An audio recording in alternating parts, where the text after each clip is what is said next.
ఉండాలి. వారికి మాదిరిగానే మనం ఉన్నాం అనుకోండి, అక్కడ ఏమీ కూడా అర్థము. కాబట్టి స్పెషాలిటీ ఏంటో మనం అర్థం చేసుకోవాలి. ఈరోజు సమాజంలో క్రైస్తవ్యము కాదు, సమాజంలో యూత్ అంతా ఆల్మోస్ట్ ఆల్ చెడిపోయారు. ఫస్ట్ మనం అర్థం చేసుకోవాల్సినటువంటి మేజర్ స్టేట్మెంట్, ఆల్మోస్ట్ ఆల్ ఒక 90% ఆఫ్ యూత్ ఎలాంటి పరిస్థితుల్లో ఉన్నారు అని అంటే మిస్లీడింగ్ అయిపోయిన పొజిషన్లోనే ఉన్నారు. సో మన థీమ్ ఏంటి? దారి తప్పుతున్న క్రైస్తవ అంటే చెడిపోయినటువంటి సమాజంలో we are the one protected by God. దేవుడు మనల్ని కాపాడుకున్నాడు, సంఘంలోనికి దేవుడు మనల్ని తీసుకొని వచ్చాడు, సంఘము మనల్ని తన యొక్క ప్రేమతో మనల్ని నడిపిస్తున్నప్పటికీ కూడా, ఈవెన్ దో ఇంత ప్రొటెక్షన్ ఉన్నప్పటికీ కూడా క్రిస్టియన్ యూత్ కూడా ఏమవుతున్నారు? మిస్లీడ్ అవుతున్నారు. క్రిస్టియన్ యూత్ కూడా మిస్లీడ్ అవుతున్నారు. కాబట్టి సంథింగ్ మనం చేయాల్సినటువంటి కొన్ని పనులు ఉన్నాయి. కొన్ని ప్రశ్నలు నేను సమాధానం ఇస్తాను. వాట్ ఈస్ డిసైపుల్స్ కాన్ఫరెన్స్ 2025 అంటే ఇందాక బ్రదర్ రాజేష్ అన్న చెప్పినట్టుగా నేను మరికొన్ని విషయాలు చెప్తాను. ఈ డిసైపుల్స్ కాన్ఫరెన్స్ యొక్క మేజర్ ఇంటెన్షన్ ఏంటంటే మనం శిష్యులుగా మార్చబడాలి. బైబిల్లో క్రైస్తవుడు అనేటువంటి మాట కేవలం 3 సందర్భాల్లో రాయబడింది. ఎన్ని సందర్భాలు? 3 కాంటెక్స్ట్లో క్రిస్టియన్ అనేటువంటి మాట ఉపయోగించబడింది. రెస్ట్ ఆఫ్ ద సమాచారం అంతటిలో కూడా ప్రామినెంట్గా మనకు కనబడేటువంటి మాట ఏంటంటే శిష్యులు. మరలా నేను చెప్తున్న జాగ్రత్తగా, క్రైస్తవుడు అనే మాట కేవలం 3 సందర్భాలు. ఒకటి, అంత్యోక్యలో మొట్టమొదటిసారి వారు క్రైస్తవులు అనబడిరి. రెండోది, పౌలు గారు మాట్లాడినప్పుడు రాజు అంటాడు, నన్ను క్రైస్తవునిగా నువ్వు చేయాలని చాలా ఈజీగా ట్రై చేస్తున్నావు అని పౌలుతో అంటాడు. మూడోది, పేతురు భక్తుడు పత్రికను రాస్తూ ఎవడైనా నువ్వు క్రైస్తవుడైనందుకు బాధ అనుభవించిన ఎలా అనేటువంటి కాంటెక్స్ట్లో కేవలం 3 సార్లు క్రైస్తవుడు అనే మాట ఉపయోగించబడింది. కానీ బైబిల్లో అపార్ట్ ఫ్రమ్ దట్ రిమైనింగ్ పోర్షన్స్లో ఎక్కడైనా విశ్వాసుల్ని బైబిల్ సంబోధించేటప్పుడు శిష్యుడు అనేటువంటి మాటను సంబోధించింది. శిష్యుడు అంటే ఎవరు అనంటే గురువు దగ్గర నేర్చుకునేటువంటి వాడు. ఇంకో విషయం చెప్పనా, సండే స్కూల్లో మనం ఎలా ఉంటాం? మంచిగా మీకు సండే స్కూల్ ఎక్స్పీరియన్స్ ఉంది? ఇక్కడ ఉన్న వాళ్ళందరికీ సండే స్కూల్ ఎక్స్పీరియన్స్ లేని వాళ్ళు ఎవరైనా చేతులు ఎత్తుతారు. నాకు సండే స్కూల్ నేను వెళ్ళలేదని ఎవరైనా ఉన్నారా? ఎవరైనా ఉన్నారు ఇక్కడ? సండే స్కూల్కి నేనైతే వెళ్ళలేదు. నాకు సండే స్కూల్ ఎక్స్పీరియన్స్ నాకైతే లేదు. అది రాజస్థాన్ నాకు కూడా లేదండి సండే స్కూల్. ఇది పవన్ కూడా సండే స్కూల్ ఎక్స్పీరియన్స్ లేదు.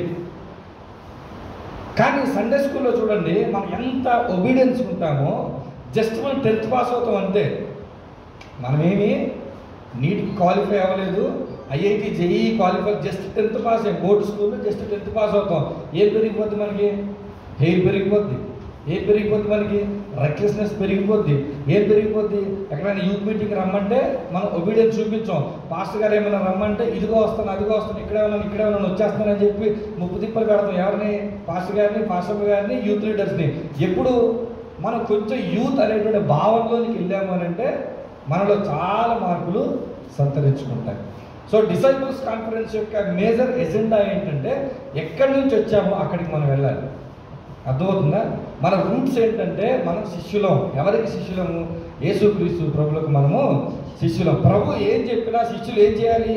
తల వంచి పని చేయాలి. కానీ ఈరోజు క్రైస్తవ్యం విస్తరించిన కొలది, క్రిస్టియానిటీలో పాపులేషన్ పెరిగే కొద్దీ అదేవిధంగా యారోగెన్స్ కూడా పెరిగిపోయింది. కేవలం మీటింగ్స్కి వచ్చి ఇలా అటెండ్ అయ్యి కూర్చొని వెళ్ళటాన్ని అలవాటు చేసుకున్నటువంటి క్రిస్టియన్స్ డిసైపుల్స్గా మారట్లేదు. అంటే ఒక సేవకుడికి లోబడరు, దేవునికి లోబడరు, ఒక యూత్ లీడర్కి లోబడరు, ఒక పేరెంట్స్కి లోబడటం లేదు. లోబడకుండా రెక్లెస్నెస్గా సమాజంలోకి వెళ్ళి పాపం చేసి క్రైస్తవులలో ఉన్న స్పెషాలిటీని కూడా పోగొట్టుకుంటున్నారు. కాబట్టి డిసైపుల్స్ కాన్ఫరెన్స్ యొక్క ఎజెండా ఏంటంటే మన శిష్యులమన్న మాటను పదే జ్ఞాపకం చేయడానికి డిసైపుల్స్ కాన్ఫరెన్స్ యొక్క మెయిన్ ఉద్దేశం. అయితే దీన్ని మేము వన్ సోల్ మిషన్ అనేటువంటి ఒక small Bible study group, it was started with very few people, చాలా తక్కువ మందితో మేము ఆఫ్లైన్లో స్టార్ట్ చేసుకున్నాము, ఆన్లైన్లో మేము స్టార్ట్ చేసుకున్నాము. బైబిల్ స్టడీ గ్రూప్లోంచి మన యొక్క థీమ్ ఏమో ఉండాలంటే మనం బ్రతికేనంతకాలం మన ఎంటైర్ లైఫ్లో అట్లీస్ట్ మనం ఒక్కరినైనా రక్షించాలి. That was the main motto of one soul. Entire మన లైఫ్లో మనం ఎంతమందిని రక్షించాలి? వరంగల్ రక్షణ సువార్త నేనైతే అందించలేను, వరంగల్ నేను మార్చలేదు. కనీసం నా బ్రతుకుంతగా 60 సంవత్సరాలు బతికితే వరంగల్లో ఒక్కరినైనా నేను ఏం చేయాలి, క్రీస్తు కొరకు నేను రక్షించడమే అనే ఉద్దేశమే వన్ సోల్ యొక్క మిషన్. సెకండ్ ఆలోచన ఏంటంటే, వన్ సోల్ అంటే we are all one. Even though మన చర్చెస్ వేరు కావచ్చు, డినామినేషన్స్ వేరు కావచ్చు, ప్లేసెస్ వేరు కావచ్చు, డాక్ట్రిన్స్ వేరు కావచ్చు, బట్ వీఆర్ ఆల్ వన్. అది వన్ సోల్ మిషన్ యొక్క ఎజెండా. మూడో ఎజెండా ఏంటంటే, ఎవరైనా క్రిస్టియానిటీలోకి వచ్చిన తర్వాత, ఈరోజు సోషల్ మీడియా పెరిగిపోయిన తర్వాత డిఫరెంట్ కైండ్ ఆఫ్ థాట్స్ అనేది పబ్లిక్లోకి వచ్చిన తర్వాత విశ్వాసంలోకి వచ్చిన వారు సైతం వెనక్కి వెళ్ళిపోతున్నారు. కాబట్టి వన్ సోల్ మిషన్ యొక్క మెయిన్ ఎజెండా అంటే ఒక్క ఆత్మ కూడా క్రైస్తవంలో నుంచి మరలా వెనక్కి పోకూడదు. మూడు విషయాలు. ఒకటి, ఒకరినైనా రక్షించాలి. రెండు, మేమందరము ఒకటే అనుకునే భావన కలగాలి. మూడు ఒక్కరిని కూడా మనము కోల్పోకూడదనే భావనతో స్టార్ట్ చేయబడిన వన్ సోల్ మిషన్ ద్వారా ఈ డిసైపుల్ కాన్ఫరెన్స్ అనేది పెట్టడం జరిగింది. అయితే వరంగల్లో స్పెషాలిటీ ఏంటి? ఎందుకు వరంగల్లో మేము చేస్తున్నాం? ఇందాక అన్న చెప్పినట్టు ఫస్ట్ కాన్ఫరెన్స్ అక్కడ జరిగిన తర్వాత వరంగల్లోనే ఎందుకు చేస్తున్నామంటే, నిజంగానే ఒక స్పెషాలిటీ ఉంది. వరంగల్లో మేము చేయడానికి నిజంగానే ఒక స్పెషాలిటీ ఉంది. నేను ఒక ఫోటో చూపిస్తాను. ఈ ఫోటో ఎప్పుడంటే 2014లో నాది ఇంజనీరింగ్ అయిపోయింది. ఇంజనీరింగ్ అయిపోయాక 2015లో జాబ్ సెర్చింగ్లో ఉన్నాను. అప్పుడు ఒక అన్న మమ్మల్ని ఫెయిత్లో లీడ్ చేసేటువంటి ఒక అన్న బ్లెస్సింగ్ యూత్ మిషన్ అనేటువంటి ఒక ఆర్గనైజేషన్ ద్వారా కర్ణాటక ప్రాంతంలో మిషనరీ క్యాంప్కి పంపించినప్పుడు కొంతమంది వెళ్ళాం. దాదాపుగా ఒక 10-15 మంది వెళితే అందులో ఈ రైట్ సైడ్ నుంచి third person brother P Mahesh తమ్ముడు అనమాట. మిగతా వాళ్ళందరూ ఆల్మోస్ట్ ఆంధ్ర వాళ్ళు. తమ్ముడు అక్కడ నాకు తెలిసి తెలంగాణ, అంతేనా తమ్ముడు? ఆ రెస్ట్ ఆఫ్ ద పీపుల్ అందరూ ఆంధ్ర నుంచి వచ్చాము. తమ్ముడు అక్కడే తెలంగాణ నుంచి వచ్చాడు. ట్రైన్లో మిగతా వాళ్ళందరూ ఎవరికాలు మాట్లాడేసుకుంటున్నారు. తమ్ముడు అక్కడే స్పేర్గా ఒక చోట కూర్చొని ఉన్నాడు. నేను చెప్పాను కదా, నా థాట్ ఏంటి, వన్ సోల్, 15 మంది కాదు, ఒకటే నాకు కావాలి. నేను వెళ్ళాను, పరిచయం చేసుకున్నాను. ఆ పరిచయం మమ్మల్ని ఇంతదాకా తీసుకొని వచ్చింది. 1-2 సందర్భాల్లో ఆల్రెడీ తమ్ముడు ఇంత ముందు ఉంటున్న ఏరియాలో మేము 1-2 సార్లు యూత్ కాన్ఫరెన్సెస్ కూడా, మామూలుగా యూత్ మీటింగ్స్ కూడా మేము చేశాము. సో ఆ ఉద్దేశంతో ఈ ప్రాంతంలో తమ్ముని ద్వారా ఈ కాన్ఫరెన్స్ కండక్ట్ చేసి సబ్జెక్ట్ ఏం మాట్లాడాలి అని అడిగినప్పుడు తమ్ముడు చెప్పినటువంటి మాటలు బేస్ చేసుకొని ఈ ఏరియాలో ఉన్న క్రిస్టియన్ యూత్ గురించి సబ్జెక్ట్ మాట్లాడాలి అని అన్నారు. కాబట్టి నేను ఈ యూత్ గురించి నేను మాట్లాడడం జరిగింది. సో మనం టైం వేస్ట్ చేసుకోకుండా సెషన్ 1లోకి మనం వెళ్తున్నా. జాగ్రత్తగా మీరు ప్రతి విషయాన్ని కూడా నోట్ చేసుకునే ప్రయత్నం చేయండి. సెషన్ 1 నుంచి సెషన్ 4 వరకు మీ మనస్సు ఎంత అటెన్షన్తో మీరు ఇక్కడ ఉంటే మీకు అంత అర్థమవుతుంది. లాట్ ఆఫ్ ఇన్ఫర్మేషన్ ఉంటుంది. ఒక మాట చెప్తాను, ఇది ప్రసంగం కాదు. ప్రసంగం అంటే మీరు ఎలా విన్నారు, చివరికి వచ్చేసరికి ఒక పాయింట్ దగ్గరికి వచ్చేసరికి నేను ఒక పాయింట్ నేర్చుకున్నాను అనే భావన వెళ్ళటానికి ఇది ప్రసంగం స్టైల్లో ఉండదు. చాలా విషయాలు వస్తాయి కాబట్టి మీ అటెన్షన్ చాలా ఫోకస్డ్గా ఉండాలి.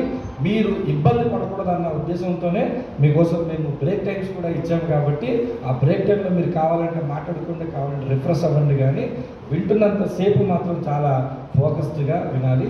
సెషన్ 1 మనం పాంప్లెట్లో చెప్పుకున్నట్టుగా వాల్యూ ఆఫ్ యూత్. మనకు తెలియాల్సింది ఏంటంటే, దేని గురించి అయినా విలువ మనకు ముందు తెలియాలి.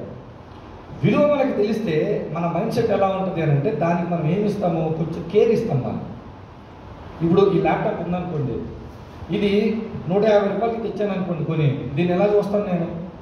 Just 150 rupees. ఇదే ల్యాప్టాప్ నేను 90,000 పెట్టి కొనుక్కొని వచ్చాను, ఎలా చూస్తాను? నేను తప్ప ఇంకో టచ్ చేయకూడదు అంట.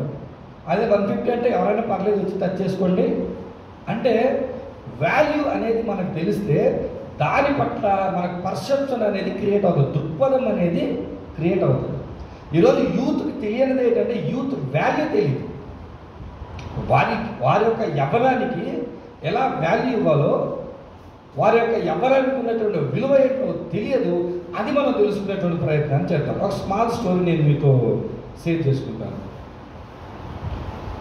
ఒక తండ్రి ఉన్నాడంట. ఆ తండ్రి ఏం చేశాడంటే, తన కుమారుడిని పిలిచాడు. తన కుమారుడిని పిలిచి, నా తదనంతరము నేను సంపాదించిన ఆస్తి అంతటికి వారసుడివి నువ్వే కాబట్టి నేను నీకు ఆస్తిని ఇచ్చే ముందు ఆస్తి యొక్క విలువ అనేటువంటి పాఠాన్ని నీకు నేర్పించాలి అని అనుకుంటున్నాను అని తండ్రి తన బిడ్డకి ఏం చెప్పాడంటే, నీకు చిన్న రాయి ఇస్తాను నేను, ఆ రాయి తీసుకెళ్ళి నేను కొన్ని ప్లేసెస్ నీకు చెప్తాను, 4 ప్లేసెస్ నేను చెప్తాను, ఆ ప్లేసెస్ దగ్గరికి వెళ్ళి దీని యొక్క వాల్యూ ఏమిటో వాళ్ళ దగ్గర అడిగి నువ్వు తిరిగి వచ్చావు. మొట్టమొదటి స్థలం ఏంటంటే వంకాయలు అమ్మేవాడి దగ్గర నువ్వు వెళ్ళు అన్నాడు. ఎక్కడికి వెళ్ళమన్నాడు? వంకాయలు అమ్మేవాడి దగ్గరికి వెళ్ళి, బాబు ఈ యొక్క రాయి నేను నీకు ఇస్తాను, నాకు ఎన్ని వంకాయలు ఇస్తావు అని అడుగు. వంకాయలు అమ్మేవాడి దగ్గర కుర్రోడు వెళ్ళాడు, బాబాయ్ నేను రాయి నీకు ఇస్తాను బాబాయ్, నాకు ఎన్ని వంకాయలు ఇస్తావు అంటే రాయి నాకు అబ్జర్వ్ చేసి 2 కేజీల వంకాయలు ఇస్తాను ఇచ్చే బాబు నాకు అన్నాడు అన్నాడు. వాళ్ళ నాన్నగారు పెట్టిన కండిషన్ ఏంటంటే జస్ట్ వాల్యూ తెలుసుకోవడం వరకు నీ పని, దాన్ని నువ్వు ఏమాత్రం కూడా అమ్మకూడదు. సరే నేను మనోడు ఏమనంటే, లేదు బాబాయ్ ఓకే థ్యాంక్ యూ, బట్ మా నాన్నగారు దీన్ని అమ్మొద్దన్నారు అని చెప్పేసి ఫస్ట్ ప్లేస్ నుంచి సెకండ్ ప్లేస్కి వెళ్ళాడు. సెకండ్ ప్లేస్ ఎక్కడికి వెళ్ళాడంటే ఆలుగడ్డలు అంటారు మీరు, ఏమంటారు బంగాళదుంపని ఏమంటారు, పొటాటోని ఏమంటారు, ఆలుగడ్డలు అమ్మే ఆ వ్యక్తి దగ్గరికి వెళ్ళి, బాబాయ్ ఈ రాయి నీకు ఇస్తాను, నాకు ఎన్ని ఆలుగడ్డలు ఇస్తావంటే అతను అన్నాడు దాన్ని బాగా గమనించి 5 కేజీల ఆలుగడ్డలు ఇస్తాను బాబు, ఈ రాయి నాకు ఇచ్చేమన్నాడు. అప్పుడు కుర్రోడు అన్నాడు, లేదు బాబాయ్ మా డాడీ అమ్మొద్దు అన్నాడు అని చెప్పేసి ఈయన మరలా వెళ్ళిపోయాడు. థర్డ్ ప్లేస్కి వెళ్ళాడు. థర్డ్ ప్లేస్ ఎక్కడికి వెళ్ళాడంటే ఒక మంచి జ్యువెలరీ షాప్ దగ్గరికి వెళ్ళాడు, బంగారాలు అమ్మేటువంటి ఒక జ్యువెలరీ షాప్ దగ్గరికి వెళ్ళాడు. బాబాయ్ ఇదిగో నీకు రాయి ఇస్తాను, నాకు ఎంత బంగారం ఇస్తావు అని అడిగితే, ఇదిగో ఈ 2-3 లక్షల రూపాయల విలువ చేసేటువంటి వస్తువులను నీకు ఇస్తాను, నాకు ఇచ్చేస్తావా అని అడిగాడు. లేదు బాబాయ్ నేను ఇవ్వలేను అంటే ఆ జ్యువెలరీ షాప్ అతను అన్నాడంట, సరే 2 లక్షలు కాదు 5 లక్షలు ఇస్తాను, ఇస్తావా అని అడిగాడు. లేదు బాబాయ్ నేను ఇవ్వనంటే, అరే చివరిగా మాట చెప్తున్నారా 20 లక్షలు ఇస్తాను, ఇస్తావా అని అన్నాడు. లేదు బాబాయ్ మా డాడీ అమ్మొద్దు అన్నాడు అని చెప్పేసి ఇప్పుడు ఎక్కడికి వెళ్ళిపోయాడు? 4th ప్లేస్కి వెళ్ళిపోయాడు. ఈ 4th ప్లేస్లో ఎలాంటి ప్లేస్ అంటే ఆ ప్లేస్ ఒక పరిశోధన చేసేటువంటి ఒక ప్లేస్. అంటే రాళ్ళపైన పరిశోధన చేసి విలువైన రాళ్ళను సపరేట్ చేసి ఏ రాయికి ఎంత విలువ కట్టాలో అనేటువంటి ఒక రీసెర్చ్ ఓరియంటెడ్ ప్లేస్కి వెళ్ళి, బాబాయ్ ఈ రాయికి వెలకట్టమంటే ఆ వ్యక్తి అన్నాడంటే ఆ రాయిని తీసుకొని బాగా ఎగ్జామిన్ చేసి పరిశోధన చేసిన తర్వాత ఆ అబ్బాయిని పిలిచి, వారు ఆ బాబు నీకు ఈ రాయి ఎక్కడ దొరికిందిరా అంటే, ఇది మా ఫలానా మా డాడీ గారు ఇచ్చారు అని అంటే, అరే ఈ రాయి నా జీవితంతో నేను కష్టపడిన ఈ రాయిని నేను సంపాదించలేను, దీనికి అంత విలువ ఉంది అని చెప్పాడు. చెప్పి సరే నేను నాకు తగినంతగా ఇదిగో ఒక 10 కోట్లు ఇస్తాను, ఈ రాయి నాకు ఇచ్చేస్తావా అంటే కుర్రడనంట, లేదు బాబాయ్ మా నాన్న దీన్ని అమ్మొద్దు అన్నాడు అని చెప్పేసి ఇప్పుడు సీదా ఎక్కడికి వెళ్ళిపోయాడు? వాళ్ళ నాన్నగారి దగ్గరికి వెళ్ళిపోయాడు. నాన్నగారు ఇప్పుడు అడిగాడు, ఎలా వంకాయలు ఎంత ఇస్తానన్నాడంటే, వంకాయలు ఎంత ఇస్తానని చెప్పారు చెప్పండి. ఎన్ని కేజీలు? 2 కేజీలు. పొటాటో ఎన్ని కేజీలు అన్నారు? 5 కేజీలు. బంగారం ఎంత ఇస్తానన్నాడు? 20 లక్షలు ఇస్తానన్నాడు. ఈ యొక్క రీసెర్చ్ ఓరియంటెడ్ చేస్తున్నటువంటి ప్లేస్లో వాళ్ళు ఎంత ఇస్తామన్నారు? దాదాపుగా 10 కోట్లు ఇస్తామన్నారు. ఇప్పుడు మీరు చూడండి, ప్లేసులు మారాయి కానీ రాయి మారిందా? ప్లేస్లే మారింది కానీ రాయి అయితే మారలేదు. ఇప్పుడు తండ్రి చెప్పిన మాట ఏంటంటే, ఒరే బాబు నీ జీవితానికి ఎంత విలువను నువ్వు కట్టాలి అని నువ్వు ఆలోచన చేస్తే దానికి ఎవడో వచ్చి వాడి పర్సెప్షన్లో వాడి దృక్పథంలో నీ జీవితానికి విలువ కట్టడం కాదురా, నీకంటూ ఒక ప్రత్యేకమైన విలువ ఎక్కడుంటుందంటే నువ్వు ఎక్కడుండాలో అక్కడుంటేనే. వంకాయల దగ్గరికి వెళ్తే ఒక రేటు ఉంటుంది, బంగాళదుంప దగ్గరికి వెళ్తే ఒక రేటు ఉంటుంది, బంగారం షాప్ దగ్గరికి వెళ్తే ఒక రేటు ఉంటుంది. కానీ ఈ విలువైన రాయి ఎవరి దగ్గరికి వెళ్తే విలువ ఉంటుందో వారి దగ్గరికి వెళితేనే ఏముంటుంది? విలువ ఉంటుంది. నేను చెప్పాలనుకున్నటువంటి పాఠం ఏంటంటే, అబ్బాయి నా ఆస్తిని నీకు అప్పచెప్పటం కాదు, ఫస్ట్ ఆఫ్ ఆల్ నువ్వు అర్థం చేసుకోవాల్సింది ఏంటో తెలుసా? ఈ ఆస్తికి వారసుడైన తర్వాత నువ్వు గొప్పవాడివి కాదు, నువ్వు గొప్పవాడివి కాబట్టి నేను నీ ఆస్తిని నీకు ఇస్తున్నాను. మనం అర్థం చేసుకోవాల్సినటువంటి నేచర్ ఏంటంటే, మనం కాలేజీలో చదువుకున్న తర్వాత ఒక విలువ, ఉద్యోగం వచ్చిన తర్వాత ఒక విలువ, పెళ్లి చేసుకున్న తర్వాత ఒక విలువ, పిల్లలు కన్న తర్వాత ఒక విలువ, లేకపోతే మన సెటిల్మెంట్ ఒక మాదిరిగా జరిగితే ఒక విలువ. ఇది సమాజం వేసినటువంటి లెక్కలు. సమాజపు లెక్కలు మీరు ఎప్పుడు కూడా కన్సిడర్ చేయకండి. మీకు ఒక లెక్క ఉంది, ఆ లెక్క ఏంటో తెలుసా? ప్రభువు మన గురించి లెక్క వేయాలి. మనకు విలువనిచ్చేది ఎవరు అనంటే దేవుడు మాత్రమే. మనకు విలువనిచ్చేది ఎవరనంటే యేసుక్రీస్తు ప్రభుల వారు మాత్రమే. ఇప్పుడు మన విలువైనటువంటి వ్యక్తులుగా ఉండాలంటే మనం ఎవరి దగ్గర ఉండాలి? సరి అయిన ప్లేస్లో మనం ఉండాలి. అది ప్రభువు దగ్గర మనము ఉండాలి. ప్రభువు దగ్గర ఉంటేనే మనకి ఏముంటుందో తెలుసా, విలువ మనకు ఉంటుంది. కానీ ఈవెన్ దో క్రిస్టియన్ యూత్ అయినప్పటికీ కూడా మనం ఎక్కడెక్కడో విలువలు చూస్తాం. ఎక్కడెక్కడ విలువ అంటే ఎలా చూస్తాం? మంచి చదువుకుంటేనే విలువ, మంచి జాబ్ వస్తేనే విలువ, సరైన పర్సన్ ఇది మంచి డబ్బున్న వారిని చేసుకుంటేనే విలువ. మన విలువంతా కూడా కేవలం లోక సంబంధమైనటువంటి విలువలుగా ఉంటాయి. కానీ నేను బీయింగ్ క్రిస్టియన్ అంటే నేను ఒక క్రిస్టియన్గా మారిపోయానంటేనే దాని అర్థం ఏంటి? నేను చాలా విలువైనటువంటి వ్యక్తిని. ఇప్పుడు ఒక క్రైస్తవ యువత అనగానే మనలో మనకు కలగాల్సినటువంటి ఒక పెద్ద భావన ఏంటంటే నేను చాలా విలువైనటువంటి వాడు. మరలా నేను చెప్తున్నాను, ఇక్కడికి వచ్చిన ప్రతి ఒక్కరు కూడా ఎటువంటి వారు తెలుసా? చాలా విలువైన వారు. అది మీరు మనసులో పెట్టారు. మనం ఎంత విలువైన వారు అని అంటే చాలా విలువైన వారు. అయితే ఈ విలువ మనకు అర్థం కాలేదు. కానీ ఈ వయస్సు దాటిన తర్వాత అంటే యూత్ ఏజ్ దాటిన తర్వాత మనకు అర్థమవుతుంది. అది మన దరిద్రం. అర్థమైందా? మనకు ఉన్నప్పుడు అర్థమవుతూ మన చేతిలో నుంచి అది పోయిందనుకో, ఇప్పుడు మనం ఆలోచిస్తాం, అరే నేనే యూత్లో యంగ్ ఏజ్లో ఉండుంటే ఏమైపోయావంటే వరంగల్కి నేను ఎమ్మెల్యేని అయిపోదును, వరంగల్కి నేను ఎంపీని అయిపోదును, తెలంగాణకి సీఎం అయిపోదును. నాకు ఒక్కసారి యూత్ లైఫ్కి వెనక్కి వెళ్తే ఏం చేస్తాను, నా లైఫ్ అంతా మార్చేస్తాను. నేను బాగా చదివేస్తాను. ఎప్పుడైతే 10th క్లాస్లో పాస్ మార్కులు వచ్చాయి, ఒక్కసారి నాకు టైం ఇస్తే నేను వెనక్కి వెళ్ళిపోయి యూత్లోకి వెళ్ళిపోయి ఏం చేస్తాను, బాగా నేను చదివేస్తాను. కొంతమంది ఏమనుకుంటారు, ఒక్కసారి యూత్ లైఫ్కి వెళ్ళిపోతే ఈ మ్యారేజ్ నేను క్యాన్సిల్ చేసుకొని ఫలానా వ్యక్తిని నేను చేసుకొని ఇంకా బెటర్ లైఫ్ నేను బ్రతికేస్తాను. ఒక్కసారి యూత్ లైఫ్కి వెళ్ళిపోతే నేను ఇక్కడ పుట్టకుండా వేరే ఊరిలోకి వెళ్ళిపోయి డెవలప్ అంటే ప్రతి ఒక్కరి ఆశ ఎలా ఉంటుందో తెలుసా తమ్ముడు చెల్లి? ఒక్కసారి వెనక్కి వెళ్తే ఎలా ఉంటుందని అనుకుంటా, కానీ వెనక్కి వెళ్ళే అవకాశం ఉందా? మీరు గుర్తుపెట్టుకోండి, ఒక్కసారి టైం దాటిన తర్వాత మళ్ళీ వెనక్కి వస్తుందా? అది ఫస్ట్. ఒక్కసారి ప్రతి ఒక్కరు కూడా గుర్తుపెట్టు, యూత్ ఏజ్లో ఉన్నప్పుడు యూత్ వాల్యూ ఎవరికి అర్థం కాదు. ఎంత కగ్గోలు పెట్టినా అర్థం కాదు తెలుసా? అరే అలా కాదురా, ఇలా కాదురా, అలా తమ్ముడు ఇలా తమ్ముడు అని ఎంత చెప్పు నీకు అర్థం కాదు. కానీ వెళ్ళిపోయిన తర్వాత ఒక్కసారి వెనక్కి వెళ్తే బాగుందన్న సాధ్యపడదు. మన ఆశలన్నీ కోరికలన్నీ కొంతమంది ఉంటారు, పరిశోధనలు పెడుతుంటారు. మనం ఆశలు పడుతుంటాం, మన కోరికలు అవుతున్నాం. ఉదయాన్నే లేచి వేప చెట్టు ఎదుక్కొని, వేప చెట్టు అంటారు మీరు, వేప చెట్టు ఎదుక్కొని దాన్ని మొక్కగా విరిచి దాన్ని బ్రష్ చేయడానికి కష్టం కాబట్టి లేచినంటే ఇన్స్టంట్గా ఒక బ్రష్ ఉండి దానిపైన పేస్ట్ ఉంటే చాలా అని ఎవడో ఆశపడ్డాడు, ఒకడు కనిపెట్టాడు. అర్థం? అలా కనిపెట్టే వాళ్ళు ఎవరై అంటే సైంటిస్టులు అన్నమాట. ఎవరు? సైంటిస్టులు. ఈ సైంటిస్టులు మనకి ఏదైతే వెనక్కి వెళ్తే బాగుండు అనే ఆలోచన పెట్టుకున్నామో దాన్ని మనసులో పెట్టుకొని వాళ్ళకు పరిశోధన చేయడం ప్రారంభించారు. అది నథింగ్ బట్ టైం మిషన్. దీని మీద చాలా సినిమాలు కూడా వచ్చాయి, చాలా హిట్ కూడా అయిపోతాయి సినిమాలు. అయితే ఈ టైం మిషన్ యొక్క మేజర్ కాన్సెప్ట్ ఏంటంటే ఈ టైం మిషన్ ఉపయోగించుకోనంట అయితే వెనక్కైనా వెళ్ళొచ్చు, లేకపోతే ముందుకైనా వెళ్ళొచ్చు. ఫర్ ఎగ్జాంపుల్ నాకు 30 సంవత్సరాలు అనుకోండి, 40 సంవత్సరాలు నేను ఎలా ఉంటాను ఇప్పుడు నాకు తెలియాలి. నేను అలా ఈ టైం మిషన్ ఉపయోగించుకుని నేను ఏం చేస్తాను, 40 ఇయర్స్కి వెళ్ళి అక్కడ చూసుకుంటాను. ఓకే, ఎవరిని పెళ్లి చేసుకున్నాను, లేకపోతే నా పిల్లలు ఏం చదువుతున్నారు, ఇవన్నీ నేను చూసుకొని వచ్చి ఇప్పుడు 40 ఇయర్స్కి వెళ్ళేసరికి విషయం నాకు అర్థమైపోతుంది. కాబట్టి వెనక్కి వచ్చి నా యూత్ లైఫ్ నేను సెట్ చేసేసుకొని నా 40 ఇయర్స్ తర్వాత జీవితాన్ని మార్చేస్తే యంత్రం ఏంటంటే టైం మిషన్.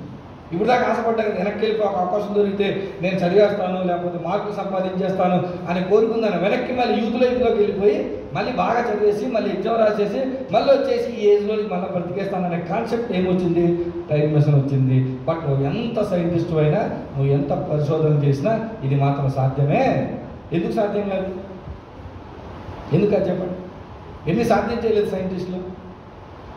మనం ఇమాజిన్ చేసుకున్నామా ఇలాంటి మొబైల్ టెక్నాలజీ వస్తుందని, ఇలాంటి ల్యాప్టాప్లు వస్తాయని, ఇలాంటి ప్రొజెక్టర్ స్క్రీన్లు వస్తాయని మనం ఇమాజిన్ చేసుకున్నామా?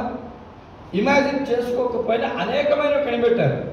మరి ఇది కూడా సాధ్యం అవుతుంది కదా అని అంటే సాధ్యం కాదు. ఎందుకంటే అపోస్తలుల కార్యంలో మనకు మాట కనబడుతుంది. అపోస్తలుల కార్యంలో ఏముంది మాట చూడండి. అపోస్తలుల కార్యంలో 1వ అధ్యాయము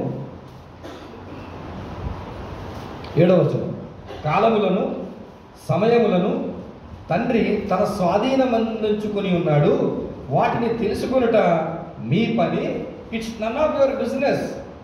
టైం ఎవరి కంట్రోల్లో ఉంది? It's in God's control. Time ఎవరి చేతిలో ఉంది తెలుసా? దేవుని చేతిలో ఉంది. టైమ్స్ అండ్ సీజన్స్ అది మన కంట్రోల్లో లేదు.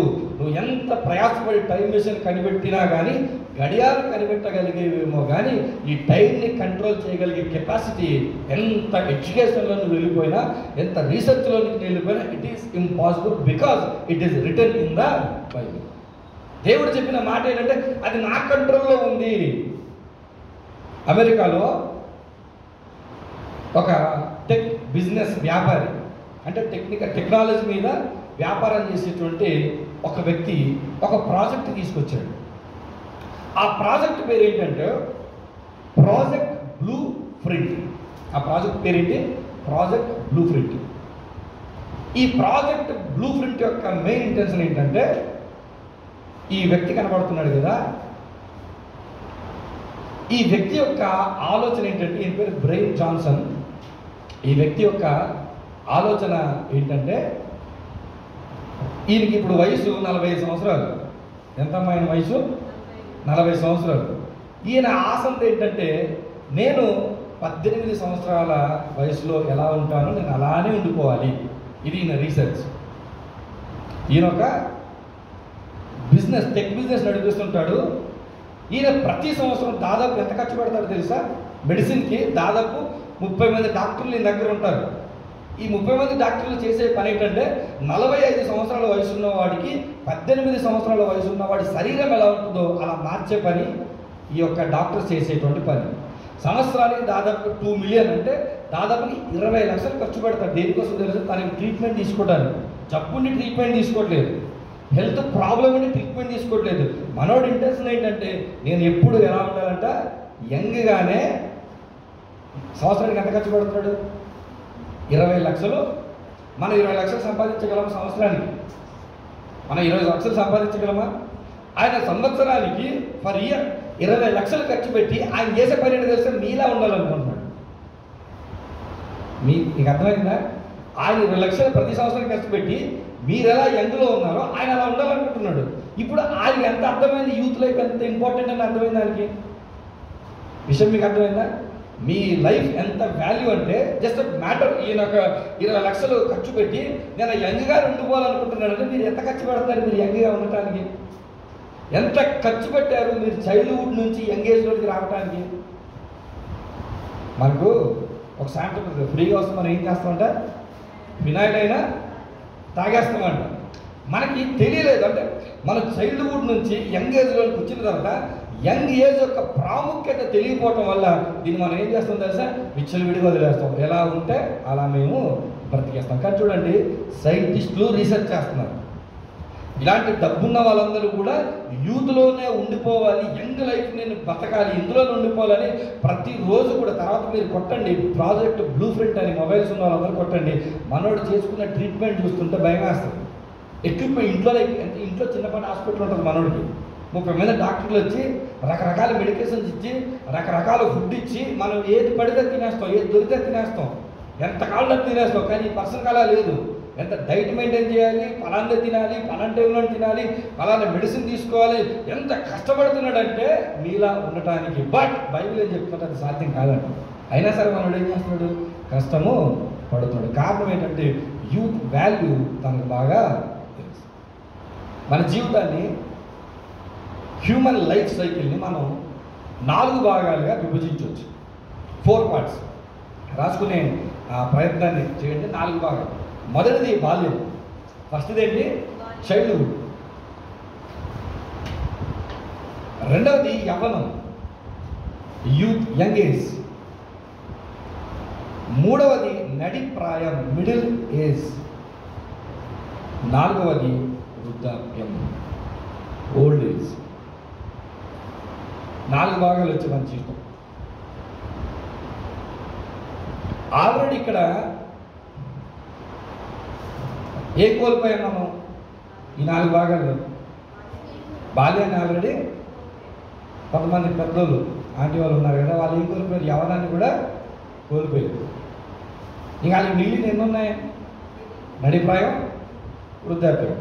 మనకి ఎన్ని ఉన్నాయి? ఇంకా బాల్యం పోతే 3 మిగిలేదు. ఏమున్నాయి? యవ్వనం ఉంది, నడిప్రాయం ఉంది, మిడిల్ ఏజ్ ఉంది, ఓల్డ్ ఏజ్ కూడా మనకు ఉంది. బైబిల్ చాలా బ్యూటిఫుల్గా ఈ 4 దశల గురించి మాట్లాడినప్పుడు నిజంగా చాలా వండర్ అనిపిస్తుంది. కొన్ని రిఫరెన్సెస్ ఇప్పుడు నేను మీకు చూపిస్తాను. ఎంత ఆశ్చర్యపోతామంటే ఈ 4 దశల్లో ఓ 2 దశలకి లింక్ పెట్టి బైబిల్ మాట్లాడుతుంది. ఈ 4 దశల్లో ఒక 2 దశలకు 2 స్టేజెస్కి లింక్ పెట్టి మాట్లాడుతుంది. టక్ బైబిల్లో ఓపెన్ చేద్దాం. అపొస్తలుల కార్యములు 2:17. అపొస్తలుల కార్యములు 2:17. ఎవరైనా కొంచెం స్పీడ్గా చదివాలి కావాలి. 2:17.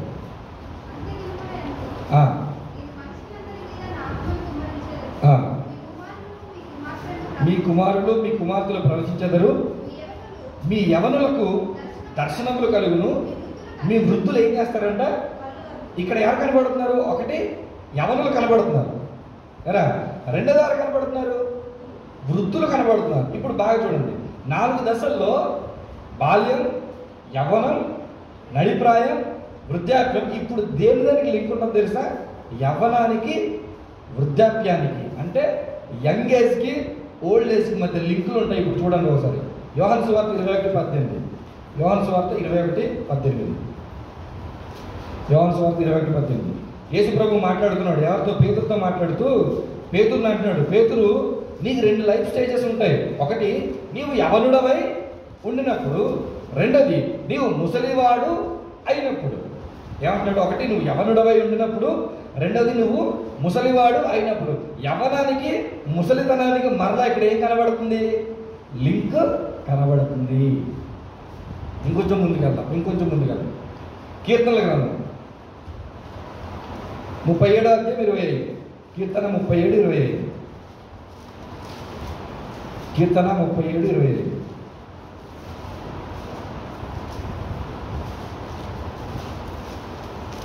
నేను చిన్నవాడనై ఉంటిని, ఇప్పుడు ముసలివాడనై ఉన్నాను.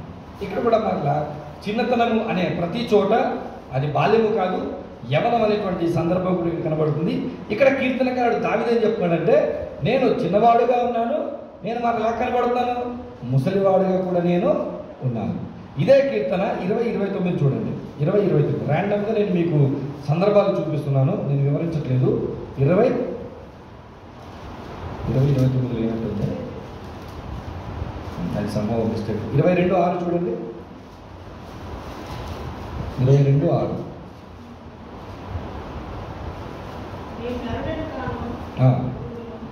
ఒక్క నిమిషం. అయితే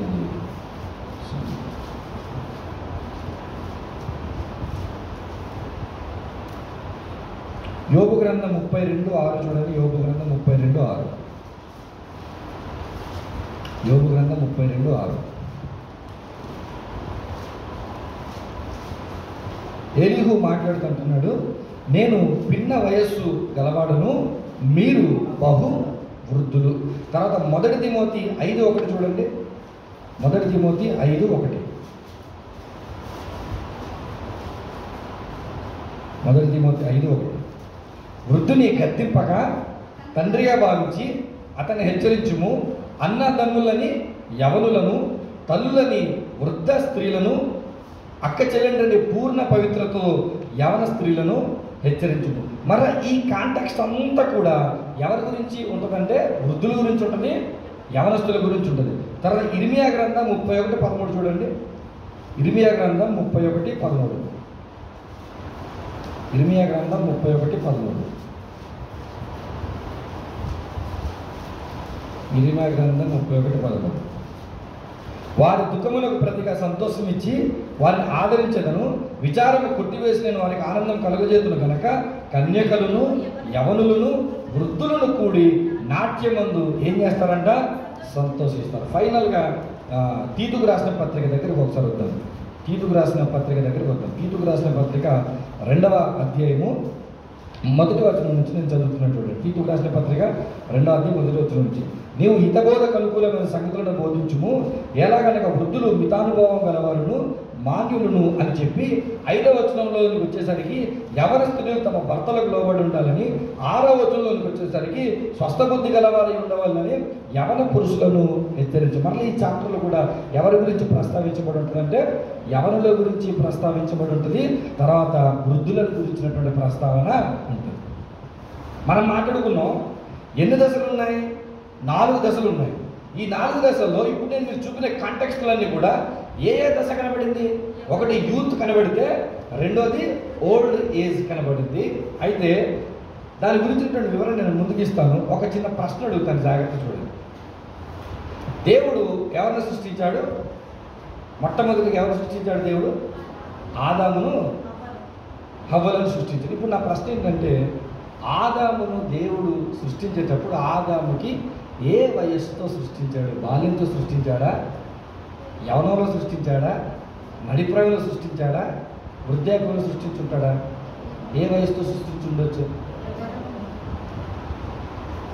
బిబ్లికల్గా మనకు రెఫరెన్స్ లేదు, కానీ జనరల్గా మనం మాట్లాడితే ఆదాము ఏ వయసులో ఉండాలి? యంగ్ ఏజ్లోనే ఉండాలి.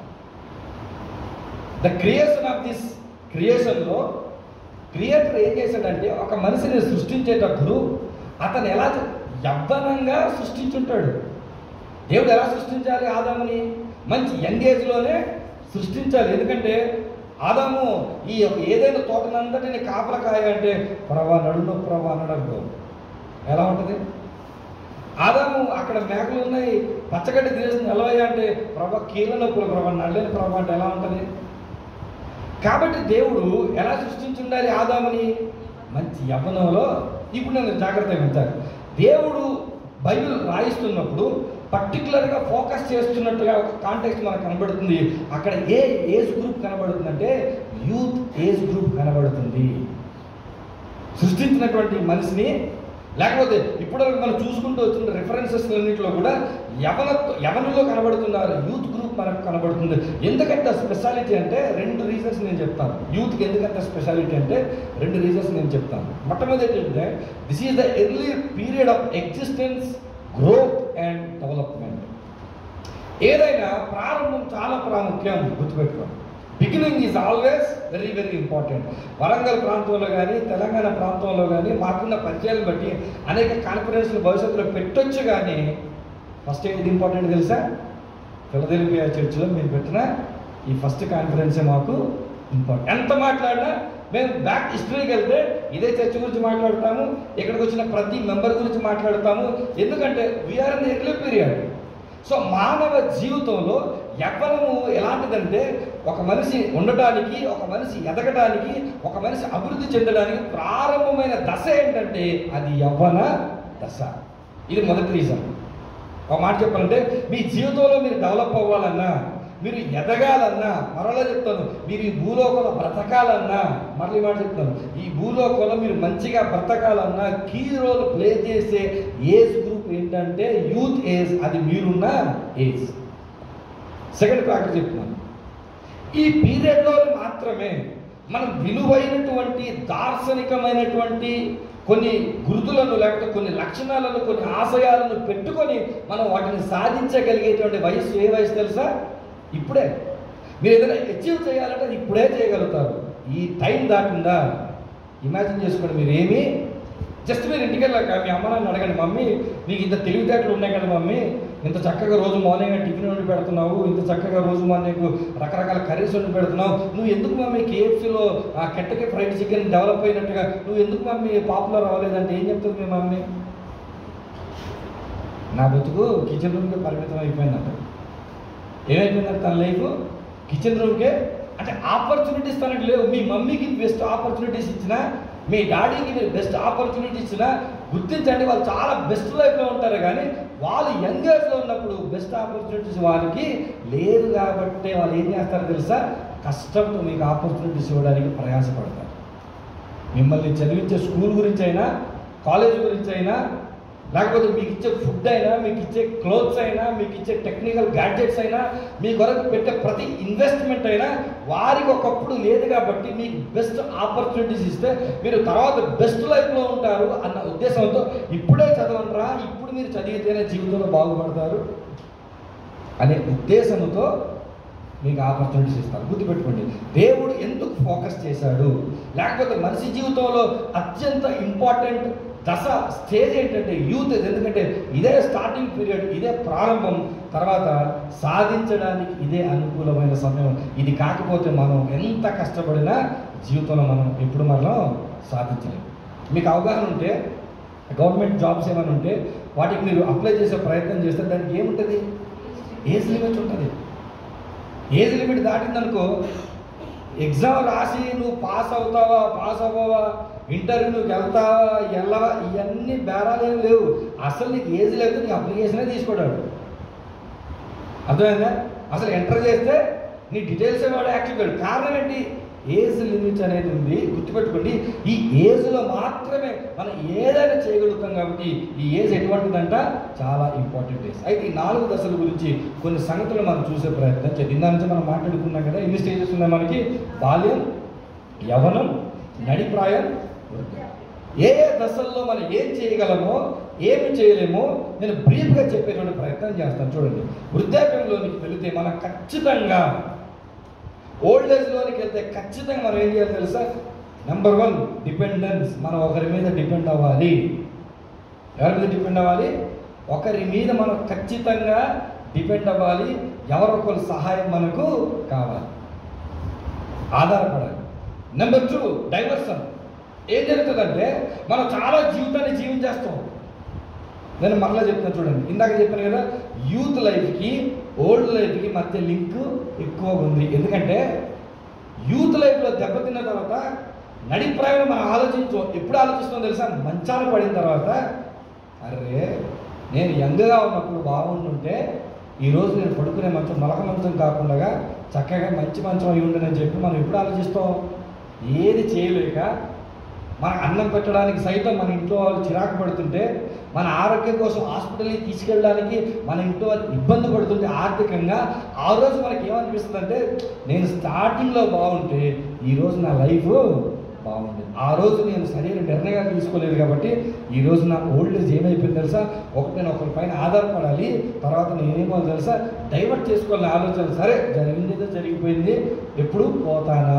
మనం ఎవరైనా యూత్ లైఫ్లో ఉన్నప్పుడు ఎప్పుడు చచ్చిపోతానని ఆలోచిస్తారా అమ్మ? ఎప్పుడు ఆలోచిస్తాం?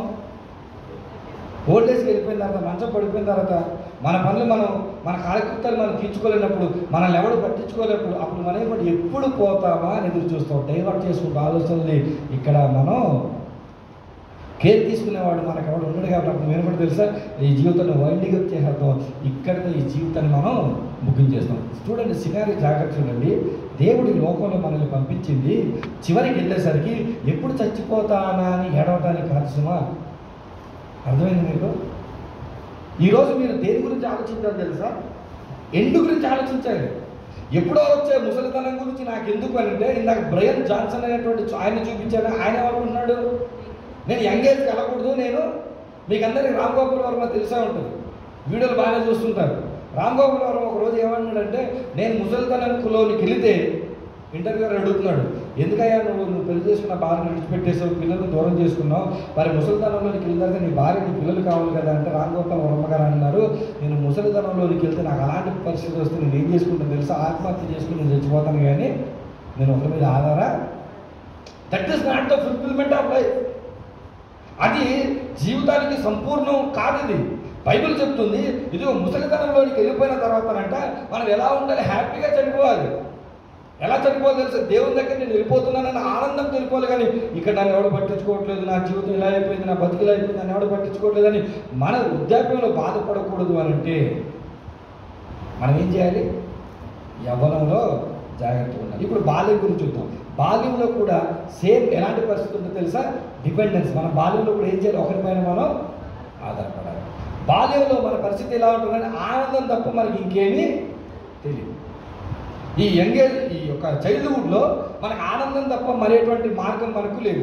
తర్వాత కేరింగ్ విషయానికి వచ్చేసరికి మన తల్లిదండ్రులు మనం ఏం చేయాలి? ఖచ్చితంగా మనల్ని కేర్ తీసుకోవాలి. అయితే ఇప్పుడు బాల్యం ఎలా ఉంటుందంటే సిద్ధపడుతుంది, గెట్టింగ్ ప్రిపేర్డ్, సిద్ధపడుతుంది, గెట్టింగ్ రెడీ. ఏ ఏజ్? Childhood age. ఇప్పుడు మీరు జాగ్రత్త చూడండి, బాల్యానికి వృద్ధాప్యానికి మధ్య సిమిలారిటీ ఉంటుంది. బాల్యానికి వృద్ధాప్యానికి మధ్య ఉన్నటువంటి సిమిలారిటీ ఏంటంటే, ఇందులో డిపెండెన్స్ ఉంటుంది, ఇందులో బాల్యంలో డిపెండెన్స్ ఉంటుంది, వృద్ధాప్యంలో కూడా డిపెండెన్స్ ఉంటుంది. బాల్యంలో ఆనందం ఉంటుంది, వృద్ధాప్యంలో ఏముంటుంది తెలుసు? ఆనందం కోసం ఏం చేయాలని ఆనందపడుతుంటాం. ఇదిగో బాల్యంలో చిన్నపిల్లలు మన తల్లిదండ్రులు మనం చూడాలి, వృద్ధాప్యంలో కూడా మనకు కేర్ ఉంటుంది. ఇదిగో బాల్యంలో మనం గట్టిగా రెడ్డి సిద్ధపడతాము, వృద్ధాప్యంలో కూడా సిద్ధపడతాం. దేనికి? చనిపోవడానికి మనం నేను ఇప్పుడు ఏం చెప్తానంటే ఈ 2 లైఫ్ స్టేజ్లను కూడా డిలీట్ చేసేయండి ఫస్ట్ మీ మైండ్. ఈ 2 స్టేజెస్ని కూడా డిలీట్ చేయండి. అంటే మీరు ఏమనుకోవాలంటే బాల్యం ఆల్రెడీ ఇక్కడ లేదు. నెంబర్ 1 బాల్యం ఆల్రెడీ లేదు. నెంబర్ 2 ఏంటంటే ఓల్డ్ ఏజ్ ఉన్నా ఎటువంటి ఉపయోగం లేదు. మళ్ళీ నేను చెప్తాను, బాల్యం ఇప్పుడు లేదు, దాటేశాను. ఓల్డ్ ఏజ్ ఉన్నా దానివల్ల తమ్ముడు ఏముంది ఉపయోగం? ఇప్పుడు మనకి ఇంపార్టెంట్ 2 స్టేజెస్ మాత్రమే మన జీవితానికి. ఏంటి? యవ్వనము. మళ్ళీ నేను చెప్తాను, ఇప్పుడు మనకు ఉన్నటువంటి ఇంపార్టెంట్ స్టేజెస్ మన జీవితంలో 2.